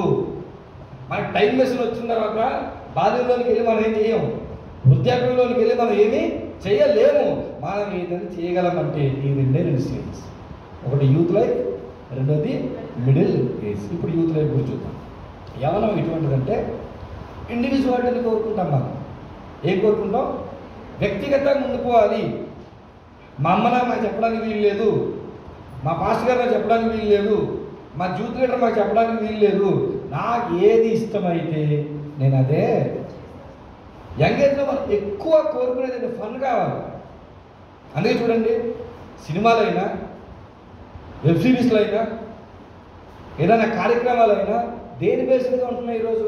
Fun based. కానీ ఫన్ క్రియేట్ చేయడానికి, మనల్ని నవ్వించడానికి వాళ్ళు పడుతున్న ప్రయాస పాపం మామూలు ప్రయాస కానీ కాదు. కాకపోతే ఇదే యూత్లో కొన్ని ప్రికాషన్స్ కూడా కావాలి, కానీ దాన్ని ఎవరు పట్టించుకోరు. 2 కోరుకుంటారు. ఇండివిజువల్గా బతకాలి, ఆనందంగా బతకాలనుకుంటారు. కానీ ఈ యొక్క యంగ్ ఏజ్లో ప్రికాషన్స్ తీసుకోవాలన్న సెన్స్ ఎవరికి లేదు. ఈ యంగ్ ఏజ్లో ప్రిపరేషన్లో ఉన్నామన్న సెన్స్ ఎవరికి లేదు. ఇప్పుడు ఒక విషయం చెప్తాను జాగ్రత్తగా. రేపు ఎగ్జామ్ ఉంది. ఈరోజు కాన్ఫరెన్స్కి రమ్మన్నాను, మీరు వస్తారా? రాలేదు. ఎందుకు? ఎగ్జామ్ రేపు కదా. ఈరోజు ఏం చేస్తారు? మీరు ఈరోజు ఏం చేస్తారు? ప్రిపేర్ అవుతారు. ప్రిపరేషన్ ఇంపార్టెంట్, ఎగ్జామ్ ఇంపార్టెంట్ అంటే ఏమని అంటారు? చెప్పండి. ప్రిపరేషన్ ఇంపార్టెంట్, ఎగ్జామ్ ఇంపార్టెంట్ ఏమంటారు? సిస్టర్ ఏమంటారంటే ప్రిపరేషన్ ఇంపార్టెంట్ అంటారు. అప్పుడు ఎగ్జామ్ రాయడానికి వెళ్ళదు సిస్టర్, ప్రిపేర్ అయిపోయి ఇంట్లోకి వచ్చింది అనుకోండి, ఉపయోగా. ఏం ఇంపార్టెంట్? ప్రిపరేషన్ ఇంపార్టెంట్, ఎగ్జామ్ కూడా. మళ్ళీ నేను చెప్తాను, యూత్ లైఫ్ ఎలాంటిదంటే ఇండివిజువల్గా మనం ఉండాలి, ఆనందంతో మనం ఉండాలని చెప్పి ప్రికాషన్స్ తీసేసి ప్రిపరేషన్ తీసేసిన తర్వాత ఇప్పుడు నడిప్రాయంలోకి వెళ్తాం. నడిప్రాయంలోకి వెళ్ళిన తర్వాత ఏమొస్తుంది? రెస్పాన్సిబిలిటీ వస్తుంది. మిడిల్ ఏజ్లోకి వెళ్ళిన తర్వాత రెస్పాన్సిబిలిటీ వస్తుంది. ఈ రెస్పాన్సిబిలిటీని నువ్వు ఫేస్ చేయాలంటే నువ్వు యూత్ ఏజ్లో ఏం చేయాలి? ప్రిపేర్ అవ్వాలి. ప్రిపరేషన్ మనం గాలి వదిలేసి మిడిల్ ఏజ్లో వచ్చేసి వయసు వచ్చింది కదా అని పెళ్లి చేస్తే అయ్యగారు ఎక్కడ సంపాదిస్తాడు? అమ్మగారిని ఎలా పోషిస్తాడు? అయ్యగారికి ఎక్కడి నుంచి ఉద్యోగం వస్తుంది? అమ్మగారికి ఎక్కడి నుంచి ఉద్యోగం వస్తుంది? అప్పుడు అయ్యగారు అమ్మగారు కలిసి మాకేదో నిరుద్యోగ వృత్తులు ఇవ్వండి, పెన్షన్ పథకం ఏదైనా మాకు కూడా ఇవ్వండి, బస్సులు మాకు కూడా ఫ్రీ కట్టండి, కారులో మమ్మల్ని కూడా ఎక్కించుకోండి అని రకరకాలు ఎవడేమి ఇస్తాడని చెప్పి మనం ఏం చేస్తుంటాం? ప్రాబ్లం ఏంటంటే యూత్ లైఫ్లో మనం చేయాల్సింది చేయకపోతే మిడిల్ ఏజ్లోకి వెళ్ళిపోయిన తర్వాత మనం చేయడానికి ఏం లేదు. నడిప్రాయంలోకి మనం కోరుకునే రిక్రియేషన్ కోరుకుంటామంటే మనం ఎంతో కష్టపడి బ్రతుకుతుంటే మన భార్య, మన భర్త, లేకపోతే మన పిల్లలు ఎక్కడైనా సరదాగా తీసుకెళ్ళొచ్చు కదా అని ఎవరైనా అడిగితే ఎక్కడికి వెళ్తాం? రూమ్ రెంట్ కట్టడానికి మన దగ్గర ఏం లేవు, డబ్బులు లేవు. ఇంకెక్కడికి మనం ఇంకో విషయం చెప్తాం చాలు. మీ ఏజ్లో ఉన్నారు కదా, మీరు రేపు పొద్దున పెళ్లి చేసుకున్న తర్వాత, మీరు సర్టన్ ఏజ్కి వచ్చి పెళ్లి చేసుకున్న తర్వాత మీ భార్యని, మీ భర్తని కానీ విదేశాలకు కానీ ట్రిప్పుకి మీరు తీసుకెళ్ళకపోతే మిమ్మల్ని ఎలా చూస్తారో తెలుసా? గుర్తు చేసుకోండి, రాసి పెట్టుకోండి. మన తలపండిన తర్వాత ఎప్పుడైనా వస్తాను, అప్పుడు మీరు గుర్తెట్టుకోండి. మీరు మిమ్మల్ని ఎలా చూస్తారు? పురుక్కట దారుణాన్ని చూస్తారు. ఎందుకంటే ఐనోడు కార్లో ప్రతోడు కెమెరా పెట్టుకొని ఎంతో కొంత డబ్బులు పెట్టుకొని నేను మాల్దీవులకు వచ్చాను అంటాడు, నేను మలేషియాకి వచ్చాను అంటాడు, నేను ఆస్ట్రేలియాకి వచ్చాను అంటాడు, నేను అమెరికా పర్యటనకి వెళ్ళానంటాడు. ఇప్పుడు అది చూస్తారు ఇంట్లో వాళ్ళు ఖాళీ కాదు, వాళ్ళు తిరుగుతున్నారు. నా బతికే రిక్రియేషన్ నువ్వు ఇవ్వగలవా? నువ్వు ఇవ్వాలి అని అంటే నువ్వేం చేయాలి? యూత్ ఏజ్లో. అప్పుడు మనకి ఏమొస్తుంది తెలుసా? పాఠాలు నేర్చుకుంటాం, లెర్నింగ్స్. ఇప్పుడు నేర్చుకుంటాం. అయ్యో యూత్ లైఫ్లో మనకి ఎవరైనా చెబితే, చెప్పినప్పుడు వినుంటే, విన్నప్పుడు పాటించుంటే ఈరోజు ఈ కర్మ నాకు ఉండేదే. కానీ నువ్వేం చేయాలి? తప్పకుండా ఫేస్ చేయాల్సిందే. నువ్వు చేయడానికి ఏమి కూడా 360 డిగ్రీస్లో మన లైఫ్ నేను మీ కళ్ళ ముందు నేను పెట్టాను. బాల్యం ఆనందానికి తప్ప దేని పనికి పక్కన పెట్టాడు. వృద్ధాప్యం బాధకు తప్ప దేని పనికి రాదు, పక్కన పెట్టండి. ఈరోజు మీ ముందు దేవుడు రెండు స్టేజెస్ పెట్టాడు. Number 1 young age, number 2 middle age. Young ఏజ్లో మీరు సిద్ధపడితే ప్రాపర్గా మిడిల్ ఏజ్లో మంచి లైఫ్ మీరు బ్రతుకుతారు. యంగ్ ఏజ్ మీరు నెగ్లెక్ట్ చేశారా చెల్లి, మిడిల్ ఏజ్లో మీరు బాధపడతారు, క్రైసిస్ వస్తుంది. మిడిల్ ఏజ్లో మీరు బాధపడినప్పుడు ఏం చేయాలో మీకు అర్థం కాదు. కానీ మిడిల్ ఏజ్ ఎలాంటిదంటే ప్రసంగి గ్రంథం దగ్గరికి వెళ్దాం. ప్రసంగి గ్రంథం దగ్గరికి వెళ్దాం. 11వ అధ్యాయం 9వ వచనం చూద్దాం. ప్రసంగి 11:9. ప్రసంగి 11:9. 10 చదవండి. ప్రసంగి 11:10 చదవమ్మా. 10 అది 11:10. 11వ అధ్యాయం 10వ వచనం. లేత వయస్సును నడి ప్రాయమును గతించిపోయేయి. ఈ రెండు ఏమవుతాయంట? లేత వయసును నడి ప్రాయమును ఏమవుతుందంట? ఇప్పుడు మీరు ఆలోచించండి, ఇవి చాలా స్పీడ్గా అయిపోతాయి. ఎంత స్పీడ్గా అయిపోతాయంటే నేను ఇప్పుడు కొన్ని సందర్భాలు చూపిస్తాను.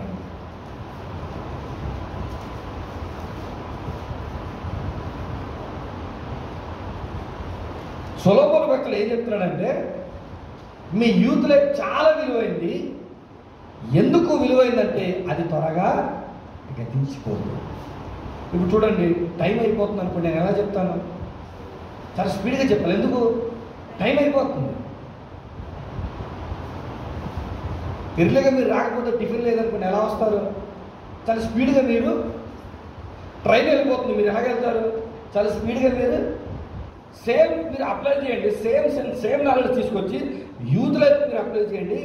యవ్వనం ఎందుకు విలువైందంటే ఇది గతించిపోయేది. మీకు సంగతి చెప్పనా? 2018లో మేము వచ్చాం ఇక్కడికి, వరంగల్లో 2018లో వచ్చాం. మళ్ళీ 2025లోకి వచ్చాం. ఈ మధ్యలో నాకు పెళ్ళయింది, నాకు ఒక పాప పుట్టింది, మావిడ మళ్ళీ కన్సీవ్ అయింది. ఇప్పుడు ఒక మాదిరి చెప్పాలంటే నేను యూత్ అంటే నన్ను ఎవరు యాక్సెప్ట్ చేయట్లేదు, అంకుల్ అంటున్నారు. నేను ఊహించేలోపే నా వయసు అయిపోతుంది. నేను ఊహించేలోపే నాకు పెళ్ళి అయిపోయింది. నేను పిల్లలు కనేసి ఉన్నాను, నా పిల్లలు ఎదుగుతున్నారు, వాళ్ళు అంగన్వాడికి వెళ్ళిపోతున్నారు. ఒక విషయం చెప్పరా, మీరు కూడా ఇలా అని అలా అనేలోపు మీరు కూడా ఏజ్లోకి వచ్చేస్తారు తెలుసా? మిడిల్ ఏజ్ దగ్గరికి. మళ్ళీ ఏదో రోజు అన్న నా పెళ్ళన్న అని చెప్పి పెళ్ళికాడు నాకు పంపించి నేను ఆశ్చర్యపోని అవసరం లేదు. ఎంత విలువైనదంటే మీరు ఊహించేలోపే తెచ్చిపోద్ది. అందుకే దేవుడు చెప్తున్నాడు, యవ్వనం ఎందుకు ప్రాముఖ్యమైనదంటే అది గతించిపోతుంది. ఇంకా ఎందుకు ప్రాముఖ్యమైనది అంటే యోహాను సువార్త 21:18 ఇందాక మనం చూసుకున్నాం కదా. పేతురు భక్తుడితో యేసు ప్రభుల వారు మాట్లాడుతూ, పేతురు నీవు యవ్వనుడు అయినప్పుడు నీకు ఇష్టమైన చోటికి నీవు. యూత్ లైఫ్ ఎందుకు విలువైందంటే ఇక్కడ ఏముంటుందంటే ఫ్రీడమ్ ఉంటుంది. నువ్వు ఏది చేసినా చెయ్యొచ్చు, ఎవ్వరు నేనేమన్నా, నిన్ను ఎవరు కూడా క్వశ్చన్ చేయరు, నిన్ను ఎవరు కూడా బాధ పెట్టరు. యూత్ లైఫ్ నీకు ఇష్టమైనది, అందుకే చాలా విలువైంది. ఇప్పుడు చూడండి, మీకు ఇష్టమైన వస్తువుని మీరు ఎలా చూసుకుంటారా? ఎందుకంటే అది మీకు చాలా ఇష్టంగా చాలా జాగ్రత్తగా దాన్ని భద్రపరుస్తారు.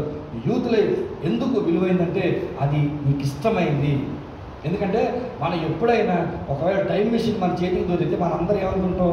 యూత్ లైఫ్కి వెళ్ళాలనుకుంటాం, కానీ ముసలోళ్ళు అయిపోవాలి, యవన ప్రాయంలో అదే అంటే మిడిల్ ఏజ్లోకి వెళ్ళి కష్టాలు పడాలి, చైల్డ్హుడ్ ఏజ్లోకి వెళ్ళి అమ్మ నాన్న మీద ఆధారపడాలి అని అనుకుంటారా? నీకు ఇష్టమైనది. మూడోది, యూత్ లైఫ్ ఎందుకు విలువైందంటే యూత్ లైఫ్లో మనకి ఏముంటుందో తెలుసా? బలము ఉంటుంది. మనం ఎక్కడ చూద్దాం ఆ మాట? 1 యోహాను పత్రిక 2:14లో యవనస్తులారా మీరు ఎవరు? బలవంతులు. ఈ 3 మాటలు ఇప్పుడు మీరు మనసులో పెట్టుకోండి. యూత్ లైఫ్ ఎలాంటిది అనంటే చాలా విలువైనది. ఎందుకు విలువైనది అనంటే అది గతించిపోయేది. ఎందుకు విలువైనది అంటే అది నీకు ఇష్టం. నీ 4 దశల్లో నీకు ఇష్టమైనది ఏంటి అని అడిగితే ఎవరమైనా చెప్పేది యూత్ లైఫ్ మాత్రం. ఎందుకో తెలుసా? ఆ లైఫ్లోనే మనకు బలం ఉంటుంది. మనం ఏం చేద్దామన్నా ఈ ఏజ్లో మనం చేయగలం.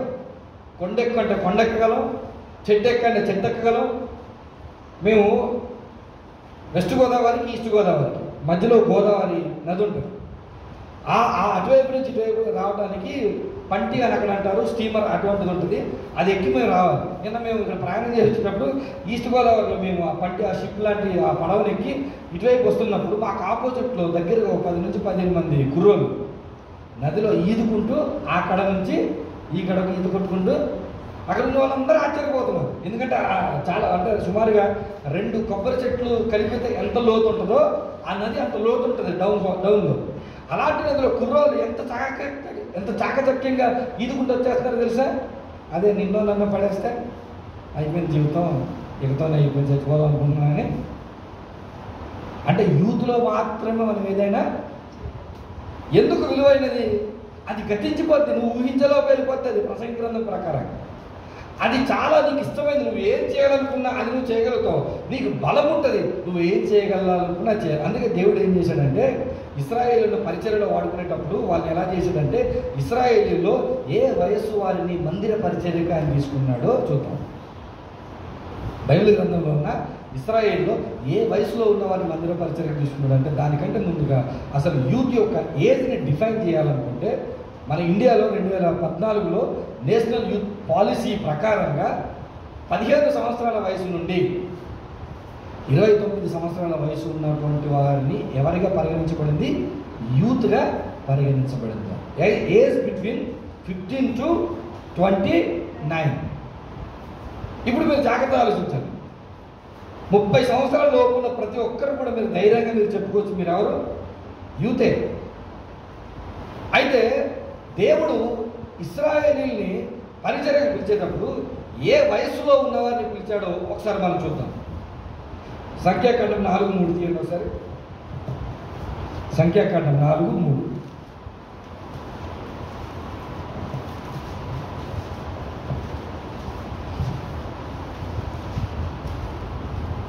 చదవండి.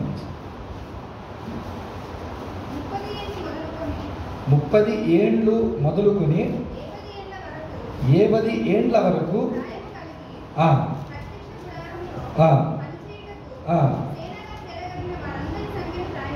దేవుడు మోసేకు ఆహారానికి ఏం చెప్తున్నాడంటే 30 ఇయర్స్ ఉండాలి స్టార్టింగ్ ఏజ్. ఏజ్ లిమిట్ ఎంత పెట్టాడు? 50 సంవత్సరాల ఏజ్ లిమిట్. ఈ మధ్యలో ఉన్న వారినే ప్రత్యక్షపు గుడారములో పనిచేయడానికి దేవుడు పిలిచాడు. గుర్తుపెట్టుకో. ఇందాక నేను చెప్పాను ఏమని? 15 సంవత్సరాల నుంచి 29 సంవత్సరాలు ఉన్నటువంటి వారిని ఇండియాలో యూత్ అంటే బైబిల్ ఏం చెప్తుందంటే ఎట్ ద ఏజ్ ఆఫ్ 30లో దేవుడు మనల్ని ఏం చేయమంటాడు తెలుసా? నా పనికి రావయ్యా అని పిలుచుకున్నాడు అంట. At the age of 30. చిన్నప్పుడు పిలవలేదు, మంచి కౌమార దశలో ఉన్నప్పుడు పిలవలేదు, నడిప్రాయంలో ఉన్నప్పుడు పిలవలేదు, వృద్ధాప్యంలో పిలవలేదు. దేవునికి ఎవరు కావాలంటే మంచి యంగ్స్టర్స్ దేవునికి కావాలి. దేవుని పరిచర్య చేయడానికి ఎవరు కావాలి తెలుసా? బలమైన, తమకిష్టమైనటువంటి పని చేయగలిగినటువంటి వారుగా ఉంటున్నటువంటి వారు. తమ టైం త్వరగా గడిచిపోతుంది కాబట్టి ఎక్కువ పని చేయాలి, బతుకున్నప్పుడు ఎక్కువ పని చేయాలంటే మనసు తపన కలిగినటువంటి వారిని దేవుడు ఏం చేశాడంటే రండి నా పరిచయం చేయండి అని పిలిచాడు. తర్వాత చూడండి 2 సమూయేలు 5:4 చూద్దాం. 2 సమూయేలు 5:4. సమూయేలు 2వ గ్రంథం 5వ అధ్యాయం 4వ వచనం.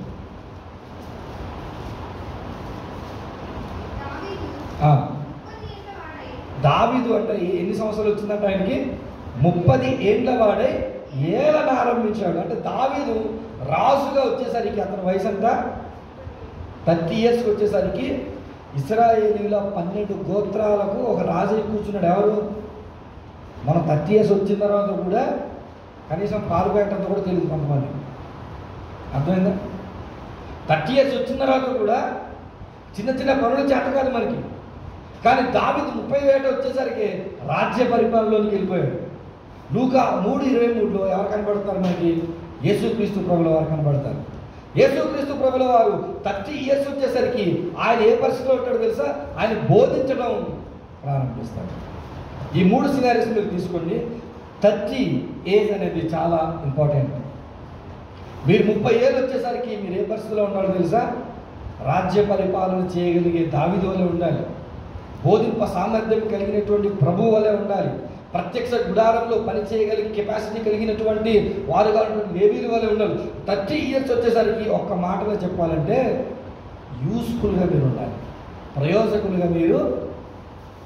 మరలా చెప్తాను, 30 సంవత్సరాలు వచ్చేసరికి ప్రయోజకులుగా మీరు ఉండాలి. అంటే మీరు అర్థం చేసుకోండి, ఈ 30 ఇయర్స్ అనేది ఇటు యంగ్ ఏజ్కి ఇటు నడిప్రాయానికి మధ్యలో బ్రిడ్జ్ లాంటిది. ఎలాంటిది? వారధి లాంటిది. ఈ 30 సంవత్సరాల వయసులోనికి వచ్చి నడిప్రాయంలోనికి వెళ్ళి నువ్వు మంచిగా ఉపయోగపడాలంటే ఈ 30 సంవత్సరాల ముందున్నటువంటి 15 నుంచి 29 సంవత్సరాలు నువ్వు ఏముండాలి? సిద్ధపడాలి. నువ్వు ప్రిపరేషన్ బాగుండాలి. నీ ప్రిపరేషన్ బాగుంటేనే దేవుడు నిన్ను ఏం చేస్తాడు అని అంటే 30 సంవత్సరాల తర్వాత తను ఏ పనికైనా వాడుకుంటాడు. ఒక మాట చెప్తుంది చూడండి, ఏజ్ లిమిట్ పెట్టి గవర్నమెంటే నీ అప్లికేషన్ రిజెక్ట్ చేసినప్పుడు నువ్వు ఆగమాగం అవుతుంటే దేవుడు నిన్ను తీసుకెళ్ళి దేవుడు తన పనికి వాడుకోడు. మరలని చెప్పి ఏజ్ లిమిట్ పెట్టి గవర్నమెంట్ వాళ్ళు రిజెక్ట్ చేసినప్పుడు దేవుడు కూడా మన యవ్వన జీవితాన్ని ఇష్టం వచ్చినట్టుగా బతికేసి దేవుడి చేతిలో నీకు ఎత్తేస్తే దేవుడు దాన్ని అందంగా మార్చేస్తాడు, లేదా దాన్ని బ్యూటిఫుల్గా చేసేస్తాడంటే జాగ్రత్త, సాధ్యం కాదది. యూత్ ఏజ్ చాలా ఇంపార్టెంట్. ఈరోజు మనకి ఎలాంటి సెన్స్ ఉందంటే యంగ్ ఏజ్లో ఎలాగైనా బతికవచ్చు, ఫైనల్గా వచ్చి దేవుని దగ్గరకు వచ్చి ప్రార్థన చేస్తే దేవుడు నా జీవితాన్ని తెలియకుండా చేస్తే దేవుడు యాక్సెప్ట్ చేస్తాడేమో, కానీ తెలిసి ఇన్ని ప్రసంగాలు వింటున్న తర్వాత, ఇన్ని వాక్యాలు వింటున్న తర్వాత, ఇంత దేవుడి నుంచి అర్థమైన తర్వాత నువ్వు మరలా దేవునికి విరుద్ధంగా నీ యవ్వన కాలంలో బ్రతికేసి దేవుడు నన్ను తన జీవితాన్ని అద్భుతంగా మార్చేస్తాడంటే జాగ్రత్త. యంగ్ ఏజ్లో నీ జీవితంలో నువ్వు నష్టపోతే గుర్తించుకో, నడిప్రాయంలో నష్టపోతావు. There is no other option. ఇది చాలా విలువైనటువంటి వయస్సు. ఏది తెలుసా? Young age. ఎలాంటి విలువైన వయసు? కొన్ని సంగతులు నేను మీకు చూపిస్తానండి. యవనం ఎందుకు విలువైనదంటే జనరల్గా మాట్లాడతాం చూడండి, యవనంలోనే భవిష్యత్తు కోసం మనం పునాదులు వేసుకోగలం. నేను మీకు చెప్పిన 4 దశల్లో 2 ఎలిమినేట్ ఆల్రెడీ. చైల్డ్హుడ్ పోయింది, ఓల్డ్ ఏజ్ కూడా పోయింది. యంగ్ ఏజ్ ఎలాంటిదంటే మిడిల్ ఏజ్ కొరకు ఫౌండేషన్ వేసుకోగలిగేటువంటి కెపాసిటీ ఎక్కడుంది తెలుసా? యంగ్ ఏజ్లో. ఈ యంగ్ ఏజ్లో మనకి ఏముంది తెలుసా? కష్టపడేటువంటి శక్తి ఉంటుంది, ఏదైనా ఆవిష్కరించగలిగేటువంటి కెపాసిటీ మనకు ఉంటుంది. అంటే ఇన్నోవేషన్, ఏదైనా కొత్తగా మనం ఎప్పుడు ఆలోచిస్తాం? యంగ్ ఏజ్లో ఉన్నప్పుడు మాత్రమే ఆలోచిస్తాం. ఇప్పుడు మనం ఎలా ఉంటుందో తెలుసా? ఫిజికల్ సామర్థ్యంలో, భౌతిక సామర్థ్యంలో పీక్స్లో ఉంటామంట. మనం ఏ పనైనా చేయగలుగుతాం, కానీ వయసు పెరిగే కొద్దీ మన ఎనర్జీ లెవెల్స్ తగ్గిపోతే గుర్తించుకోండి. రీడింగ్ కెపాసిటీ తగ్గిపోద్ది, లిజనింగ్ కెపాసిటీ తగ్గిపోద్ది, రైటింగ్ కెపాసిటీ తగ్గిపోద్ది, థింకింగ్ కెపాసిటీ తగ్గిపోద్ది. ఏ పని చేద్దామన్నా వయస్సు పెరిగే కొద్దీ మన సామర్థ్యం తగ్గిపోద్ది సుమా. మనకు స్టోర్డ్ ఎనర్జీ అంటే అత్యంత ప్రభావవంతమైనటువంటి శక్తి ఎప్పుడు ఉంటుందండి? కేవలం యవ్వనంలోనే ఉంటుంది. ఇదే ప్రాముఖ్యమైన సమయం. మీరు ఏదైనా నేర్చుకోవాలన్నా, మీరు దేని కొరకైనా సిద్ధపడాలి. Prime time for learning and education. ఈ టైంలో మీరు చదవకపోతే మళ్ళీ చెప్తున్నాను చెల్లెళ్ళు తమ్ముళ్ళు, భవిష్యత్తులో మీరు ఎంత చదివిన ఉపయోగం. ఈ వయసులోనే అద్భుతమైనటువంటి బంధాలను మనం పెట్టుకోగలుగుతాం. చెప్పారా? 2015లో పరిచయం ఎవరు? మహేష్ తమ్ముడు. ఆనాటి పరిచయం ఆంధ్రాకి తెలంగాణకి ఎంత దూరమో, లేకపోతే ఆనాటి పరిచయం మనోడికి నా పట్ల ఎంత దూరమో, కానీ వచ్చిందని ఆ రోజు సరి అయినటువంటి బాండింగ్ మా ఇద్దరి మధ్య. మన బాండింగ్స్ అన్నీ ఎలా ఉంటాయి? మనల్ని తీసుకెళ్ళి దగ్గరలో ఏమున్నాయి? నదులు. గోదావరి కని ఎక్కడ ఉంటుంది? ఇక్కడ కాదేమో. దగ్గరలో నదులు ఉన్నాయి మీకు. నాగార్జున సాగర్ మీ దగ్గరేనా? మీ దగ్గర నదులు ఏం లేవా? మధ్యలో మేము వస్తుంటే అక్కడ వాటర్ రిజర్వాయర్ ఉన్నట్టుంది కదా, కాలువలు పారుతాయి కదా. మన రిలేషన్షిప్లో ఎలా ఉంటాయంటే చివరికి ఆఖరికి తీసుకెళ్ళి అక్కడ ఎక్కి దూకేలాంటి ఉంటాయి మన రిలేషన్షిప్. మనం బాండ్స్ క్రియేట్ చేస్తే ఏంటంటే తాడు తీసుకొచ్చి ఫ్యాన్కి ఎలాంటి తీసేటువంటి బాండ్స్ మనకు ఉంటాయి. కానీ ఇది మంచి సమయం. ఈ సమయంలో మీరు మంచి బంధాలను నిర్మించుకోవడానికి అవకాశం ఉన్నటువంటి అన్నమాట. ఈ ఏజ్లో, యంగ్ ఏజ్లో మీరు మంచి ఐడెంటిటీ క్రియేట్ చేసుకోగలిగితే మీ మిడిల్ ఏజ్ చాలా బాగుంటుంది. ఏమి తెలిసి తెలియని వయసులో టీచింగ్ నేను వచ్చేసాను. 2013-14 ఆ టైంలో వాక్య పరిచయం స్టార్ట్ చేశారు. ఆ రోజు నా భాష మంచిది కాదు, నా ఆలోచన మంచిది కాదు, నాకు మాట్లాడడం సరి కాదు. స్టేజ్ పేరు పైకి ఎక్కినట్టే కనీసం 2 లీటర్ల చెమటల్ని మనం వాటర్ బాటిల్ తీసుకెళ్ళిపోవచ్చు, అంత చెమటలు కక్కేసేవి. కానీ ఏమీ తెలియనప్పుడు ప్రారంభించాను. ఈరోజు మీరు నన్ను ఎంతమంది దగ్గర తీసుకెళ్ళి నేను మాట్లాడగలుగుతాను. ఎందుకంటే ఐడెంటిటీ నాకు యంగ్ ఏజ్లోనే ఫామ్. మీరు మీ ఐడెంటిటీని ఎప్పుడు ఫామ్ చేసుకోవాలంటే ఈ యంగ్ ఏజ్లోనే మీరు ఎలాంటి సమస్యలు వచ్చినా తట్టుకోగలుగుతారు, అడ్జస్ట్ అవ్వగలుగుతారు. అది ఏ ఏజ్లో ఉంటుంది? అది కేవలం ఈ ఏజ్లోనే. ప్రాముఖ్యంగా ఈ సమాజం మార్చడానికి, సమాజంలో మార్పు రావడానికి కారకులుగా మీరే కొంతమంది ఇన్స్పిరేషన్గా ఉండగలిగేటువంటి వయసు ఏ వయసు తెలుసా? ఈ వయసు. ఒక ముసలాయిని తీసుకొస్తే మీరు ఇన్స్పైర్ అవ్వలేదు. ఒక యూత్ ఆయన్ని తీసుకొస్తే మీరు ఏమవుతారు? యవ్వనం ఎందుకు విలువైందంటే ఇన్ని విషయాలు ఉన్నాయి. మీరు బాగుపడాలన్నా, స్థిరపడాలన్నా, మీరు మంచిగా చదువుకోవాలన్నా, మీకు మంచి ఐడెంటిటీ రావాలన్నా, కష్ట నష్టాలు మీరు తట్టుకోవాలన్నా, నలుగురికి మీరు ఉపయోగపడాలన్నా, మీకు ఉపయోగపడేటువంటి ఏకైక దశ, the only stage, A stage అది? యంగ్ ఏజ్ మాత్రమే. మనం అనుకున్న థీమ్ ఏంటో తెలుసా? యవ్వనం ఎందుకు విలువైనది. యవ్వనం ఎందుకు విలువైనదంటే అది గతించిపోయింది. యవ్వనం ఎందుకు విలువైనదంటే మనకిష్టమైనది ఇప్పుడే చేయగలం. యవ్వనం ఎందుకు విలువైనదంటే అది మనం బలముతో కూడినటువంటి యవ్వనం. వీటన్నిటినీ గమనించుకొని మన జీవితాన్ని మనం కానీ నిర్మించుకోగలిగేటువంటి ఏకైక అవకాశం ఎప్పుడుందో తెలుసా? యవ్వనంలో ఉంది. అయితే మీకు ఒక ప్రశ్న, do you know value of your life? మీకు మీ జీవితం విలువ? సింగిల్ క్వశ్చన్, ముగింపులోకి వచ్చింది. ఫస్ట్ సెషన్ ముగింపు. మీకు మీ జీవితం యొక్క విలువ తెలుసా? Just question your self. ఇంత మాటలు మీరు విన్నారు కదా. ఈ 4 దశల్లో ప్రాముఖ్యమైన దశ యంగేజ్ అని విన్నాం కదా. యంగేజ్ ద్వారా మనం ఎన్నో పనులు చేయగలుగుతామని విన్నాం కదా. మీకు మీ విలువ తెలుసా? ఒకవేళ తెలుసు అని అంటే మీరు మీ జీవితాన్ని దేనితో కొలుస్తారు? ఎలా మీరు కొలుస్తారు? ఇది లీటర్ అన్నాను అనుకోండి, దానికి ఒక కొలమానం ఉంది. ఇది ఇంచ్ అన్నాను అనుకో, దానికి ఒక కొలమానం. ఇది కేజీ అన్నాను అనుకో, దానికి ఒక కొలమానం ఉంది. మీ జీవితాన్ని మీరు ఎలా కొలుస్తారు? దేనితో మీరు కొలుస్తారు? నేను 2 ప్రశ్నలు మీ ముందుకు తీసుకొచ్చాను. ఒకటి, మీ జీవితం విలువ మీకు తెలుసా? 2, మీరు మీ జీవితాన్ని మీరు ఎలా ముగిస్తారు? అది మనకు సెకండ్ సెషన్లో దాని గురించినటువంటి వివరణలు ఇచ్చి ఆ తర్వాత సెకండ్ సెషన్లోనికి మనం వెళ్దాం. ఇంతటితో ఈ యొక్క ఫస్ట్ సెషన్ ముగించి నేను అధ్యక్షులకు నా సమయాన్ని నేను అప్పగిస్తున్నాను.